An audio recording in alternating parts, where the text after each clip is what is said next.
في حاجة اسمها إن الحسنات يذهبن السيئات. احنا ممكن يبقى عندنا 2 اخوات، واحد فيهم اتعرض لنفس الظروف ونفس الصدمات ونفس الأحداث، واحد فيهم تلاقيه انطلق ونجح وبقى متميز، والتاني العكس، فشل، اتدمر، حصلت له حاجات كتير جدا سلبيه. الفرق بينهم ان احنا في فتره الطفوله بنتعرض لحاجات كتير وي بيجي عندنا بقى مرحله هي مرحله المراهقه، او المرحله اللي هي في بدايه الحياه على انك تبقى بني ادم بعد كده، سواء ناجح او فاشل او الحته دي هي اللي بيدخل فيها فكره ان انت تبقى مش مكلف، بس لازم الدين يدخل هنا، مش اجبار، بس ربنا سبحانه وتعالى بيأمرنا بحاجات انت مكلف بيها. يعني انت لو عشت سنين حياتك كلها ما بتصليش، وعشت سنين حياتك كلها في الطفوله ما بتعملش اي حاجه حلوه ولا بتعمل اي حاجه فيها قرب من ربنا، وعايش حياتك بطول العرض، بس بمجرد ما تبدا في مرحله البلوغ انت بقيت مكلف يا جميل. ليه؟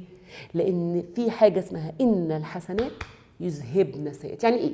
لو احنا بمنظور علم وطاقه، ان انت النور اللي بيدخل في علاقتك مع ربنا هو اللي بيشيل اي ظلمه انت تعرضتها خلال سنين حياتك في مرحله الطفوله.